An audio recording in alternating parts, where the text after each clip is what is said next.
It's like I think because it's like a feature, it's like a effects rich sound that everyone goes for. The idea is that you need a ton of pedals and stuff. I think the sounds are in general a little more simplistic than that, and a lot of people go into a very like complex way of getting them.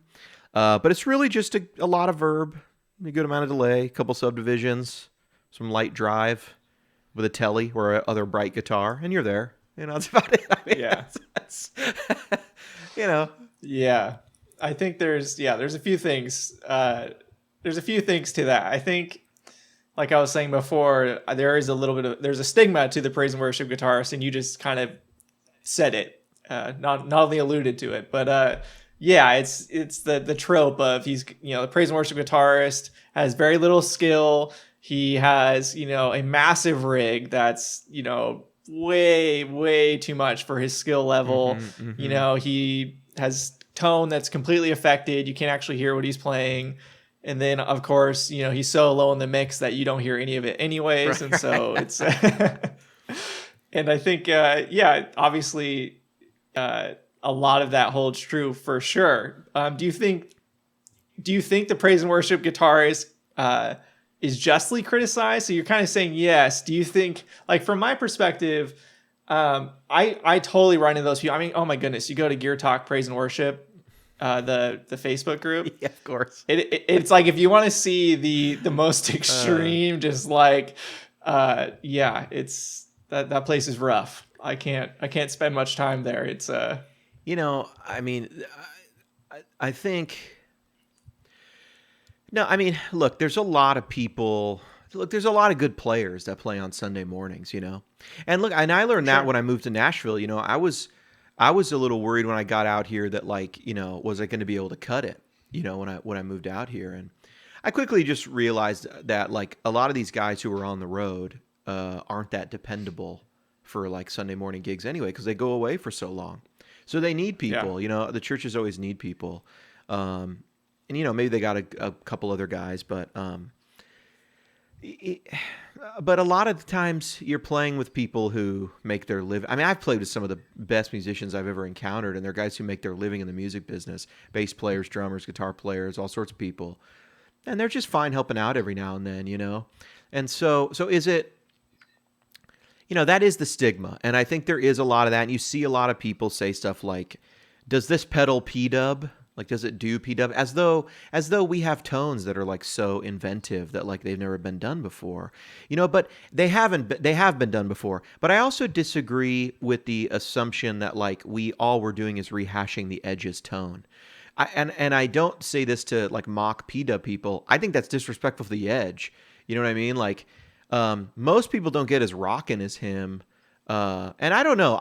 Me personally, man, I mean, I've put a couple videos out, but I tend to play with more gain. I tend to do a lot more unison bends and a lot more stuff. I always played in like, I mean, I'm a big Foo Fighters fan. I'm of course like I love like the bluesy rock style, but I also like mid range and gain and stuff. And I also I like to take the James Duke approach, which is like just turn the reverb off.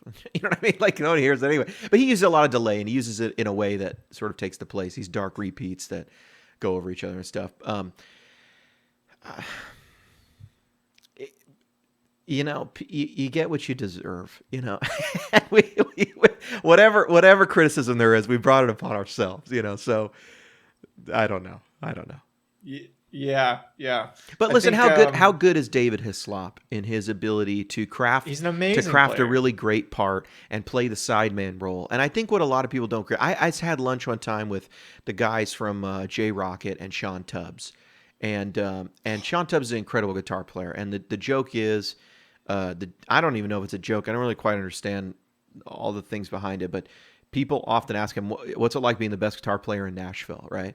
And sometimes people say that to each other like as kind of a joke, and then they say, I don't know, ask so-and-so, right? And you could say, there's a couple guys you say it about. I don't know, ask Tom Bukovac. I don't know, ask somebody else, But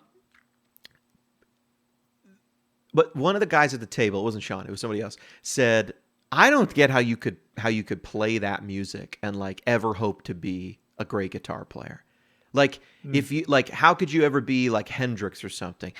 And it was a real like okay boomer moment. You know what I mean? Yeah. It was a guy who idolizes Hendrix and Page and stuff, and I love that stuff too. But it's like, what are you talking about? You're just idolizing another person, right? The role of the P-dub guitar player, I think, in most ways, is really just the sideman role, and the Edge made that the most famous, right?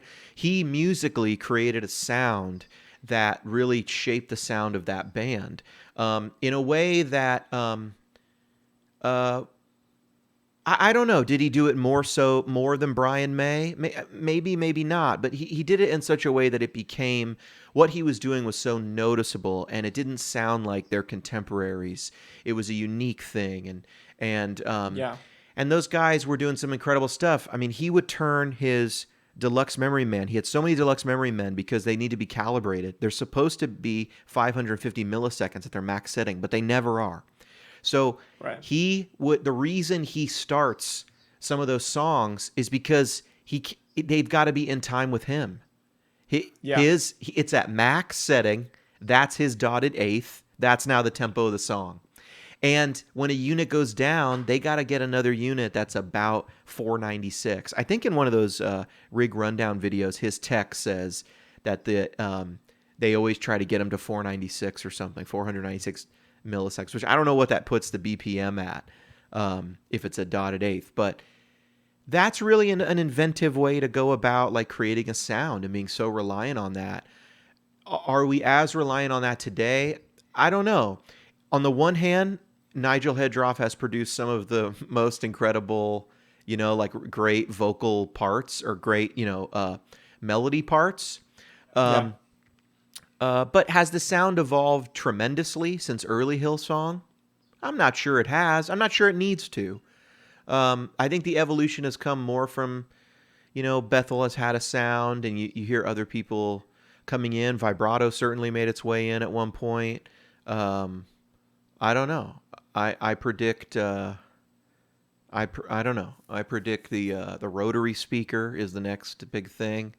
How much bigger can our pedal boards get? We need to start bringing in enormous cabs, like Leslie cabs, I think. Bringing Leslie, yeah. But man, I just think the music's good. I think people who criticize the music are dumb.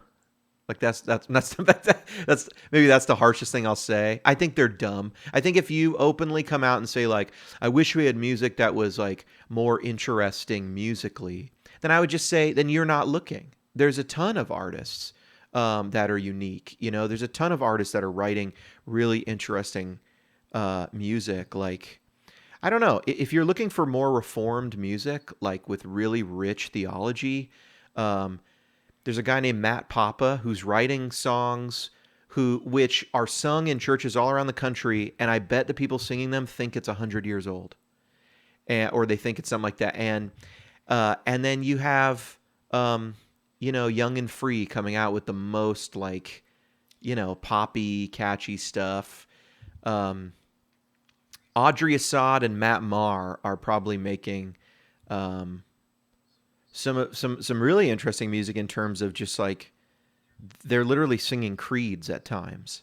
In terms of musically interesting, it's like, yeah, we've had like Dustin Krensu did his thing. King's Kaleidoscope has been out here, like almost bringing a more progressive element and definitely unique instrumentation. And shut up and start a band. You know what I mean? I mean, just nothing's stopping you. The distribution's democratized. Go write an amazing song. Yeah. I don't know. Right? I mean, no, yeah, totally.